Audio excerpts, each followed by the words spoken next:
प्रिय मित्रों, नमस्कार। मैं ब्रह्माजी भक्त, पटना हाई कोर्ट अधिवक्ता आप सभी लोगों के लिए विशेष वीडियो लेकर आया हूँ। कानून की श्रृंखला में यह विशेष वीडियो है। इसमें आप जानेंगे कि पिता के संपत्ति में पुत्रियों का क्या अधिकार है, वह कैसे होता है और किस सेक्शन के अंतर्गत होता है, क्या क्या उसका प्रोविजन है। तो आप जय हो ब्रह्मा जी चैनल पे आए, इस चैनल को लाइक करें, सब्सक्राइब करें, कमेंट करें और अपने मित्रों को शेयर करें कि वे भी इससे लाभान्वित हों और इसे जानकारी प्राप्त करके वे अपने जीवन में सफलता पाएं। तो आप जय हो ब्रह्मा जी चैनल पे आएं और कानून से संबंधित विशेष वीडियो आप पाते रहेंगे। अपने जीवन में आप सफलता पाते रहेंगे, आप ऊंचाइयों की तरफ बढ़ते रहेंगे। ये मैं अपने हृदय की गहराइयों से आप सभी को शुभकामना देता हूं। तो जाने कि पुत्रियों का क्या अधिकार है। यह हिंदू उत्तराधिकार अधिनियम 1956 के अंतर्गत यह प्रोविजन किया गया कि पुत्रियों को ही वही अधिकार है जो पुत्रों का अधिकार है। यह हिंदू उत्तराधिकार अधिनियम 1956 के अंतर्गत सेक्शन 14 के अंतर्गत महिलाओं के अधिकारों को वर्णित किया गया। इसमें बताया गया कि हिंदू, सिख, जैन और बौद्ध धर्म के जो भी महिलाएं हैं या पुत्रियां हैं उन पे यह लागू होता है, उनको वह अधिकार दिया गया। उसमें वर्णित किया गया कि चल और अचल संपत्ति दोनों संपत्तियों में पुत्रियों का समान अधिकार है। कोई भी व्यक्ति अपने संपत्ति को वसीयत के द्वारा किसी को भी दे सकता है, लेकिन वह व्यक्ति अगर वसीयतनामा नहीं बनाया है तो उसे पैतृक संपत्ति में पुत्रियों का तो अधिकार है ही, लेकिन उसके जो अपने स्वयं द्वारा अर्जित प्रॉपर्टी है उसमें भी पुत्रियों का वही अधिकार है जो पैतृक संपत्ति में। पैतृक संपत्ति वह है जो अपने पूर्वजों के द्वारा हमको प्राप्त होती है और ये स्वयं के द्वारा अर्जित जो प्रॉपर्टी होती है वह आपकी संपत्ति होती है। वह आप स्वयं किसी को वसीयत के द्वारा आप किसी को भी ट्रांसफर कर सकते हैं, किसी को भी दे सकते हैं। तो ये दोनों परिस्थितियों में भी ये पुत्रियों का अधिकार है। चल और अचल संपत्ति दोनों में पुत्रियों को अधिकार प्राप्त है। इसमें वर्णित किया गया कि वे पुत्रियां भी जो कि शादीशुदा हैं या जैसे भी हैं, वे आपकी अगर ये पिता की पुत्री हैं तो उसमें उनके वही अधिकार है जो पुत्रों को प्राप्त है। और वे ऐसे भी संपत्ति को प्राप्त कर सकती है जैसे उसको उपहार में मिला है या किसी भी प्रकार की संपत्ति उसको प्राप्त हुई है, तो पैतृक संपत्ति में उसे समान अधिकार प्राप्त है।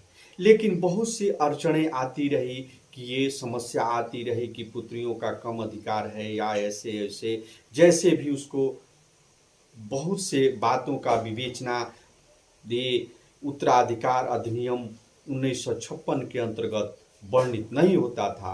उसके लिए संशोधन किया गया कि ये उत्तराधिकार अधिनियम संशोधन 2005 के अंतर्गत यह प्रोविजन किया गया कि पुत्रियों का वही अधिकार है या किसी भी महिला का वही अधिकार है, किसी भी व्यक्ति के प्रॉपर्टी में पुत्रियों का या महिला का वही अधिकार है जो पुत्रों का है। बेटों का सहभागी वे उसका प्रॉपर्टी का पार्टनर मानी गई।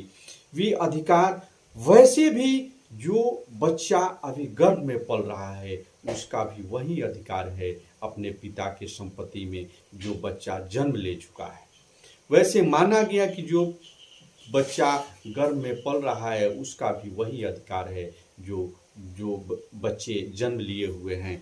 वैसे जो भी प्रॉपर्टी होती है, चल और अचल दो प्रकार की प्रॉपर्टियां ही होती हैं इसमें। और पैतृक संपत्ति में तो सबका समान सहभागिता, समान भाग होता है। जैसे 4 बच्चे हैं, 2 पुत्रियां हैं, 2 पुत्र हैं और पिता मर गया तो और उसकी माँ विधवा हो गई, तो समझिए कि विधवा का एक पार्ट होगा और ये दोनों पुत्रियों का उसमें भी एक एक भाग मिलेगा और पुत्रों को भी उसमें मिलेगा, यानी प्रॉपर्टी को 5 भागों में बांटा जाएगा। लेकिन यह कभी कभी समस्या आ जाती है कि एक ही पिता की 2 विधवाएं हैं, यानी 2 पत्नियां हैं। उस परिस्थिति में वे, वैसे अगर उनके 2 पुत्रियां और 2 पुत्र हैं, उस परिस्थिति में उस संपत्ति को 5 भागों में ही बांटा जाएगा और एक भाग जो होगा उसमें आधा आधा बांट दिया जाएगा उस पत्नियों को, और 4 भाग जो होगा एक एक भाग पुत्रियों को और एक भाग आपको पुत्रों को प्राप्त होगा।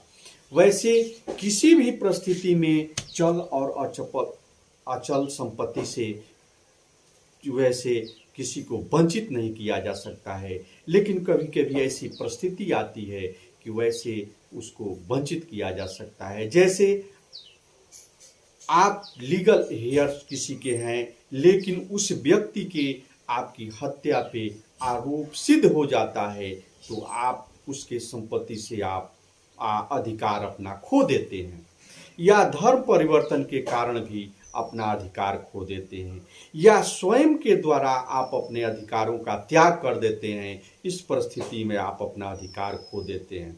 लेकिन किसी भी प्रकार की बीमारी या डिजीज होने की परिस्थिति में आप अपने संपत्ति का अधिकार नहीं खोते हैं।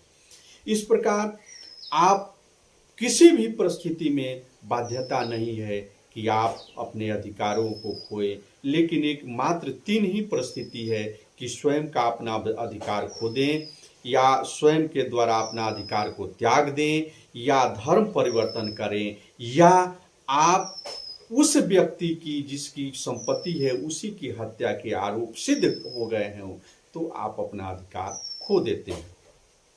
वैसे किसी भी महिला की भी वही स्थिति है कि महिला के द्वारा अपने पिता के द्वारा अगर प्राप्त की गई संपत्ति है और उसके कोई संतान नहीं है और वह अपने मरने से पहले कोई वसीयत नहीं बनाई है, उस परिस्थिति में उस संपत्ति की क्या स्थिति होगी? उस परिस्थिति में उस संपत्ति अगर पिता के द्वारा प्राप्त हुई संपत्ति है तो वह महिला वसीयत नहीं बनाई है, उसकी कोई संतान या बच्चे नहीं है, तो वह संपत्ति उसके पिता के लीगल ईयर्स को प्राप्त हो जाएगी। अगर पति के द्वारा प्राप्त संपत्ति है, तो अगर वसीयत नहीं बनाई है, अगर उसके कोई संतान नहीं है, तो पति के लीगल ईयर्स को प्राप्त हो जाएगी।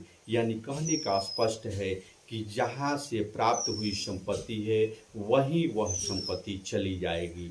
तो इससे बचने के लिए महिलाओं को चाहिए कि वह अपने जीवन काल में ही वसीयतनामा बनाएं, जिससे जिसको चाहे वह अपनी प्रॉपर्टी को दे सकती है।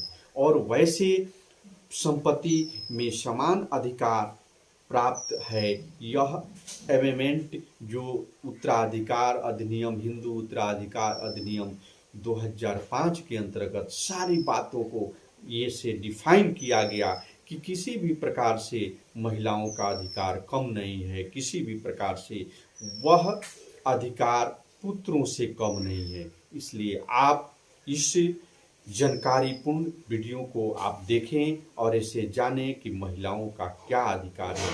किसी भी परिस्थिति में महिला समान अधिकार प्राप्त करती है संपत्ति में, बशर्ते कोई भी व्यक्ति अपने संपत्ति को वसीयतनामा के द्वारा किसी भी व्यक्ति को दे सकता है, और जो भी महिलाएं हैं वे भी वसीयत के नामा के द्वारा अपने संपत्ति को दे सकती है या दूसरे के द्वारा संपत्ति प्राप्त कर सकती है। इसलिए आप सभी से निवेदन है कि इस कानून की विशेष श्रृंखला में आप आएं और विशेष लाभ पाएं। मैं अपने हृदय की गहराइयों से आप सभी को धन्यवाद देता हूं कि आप चांद और सितारों की तरह चमकते रहें और बुलंद हौसलों से आगे बढ़ते रहें। आप हमारे चैनल पे आएं। जय हिंद।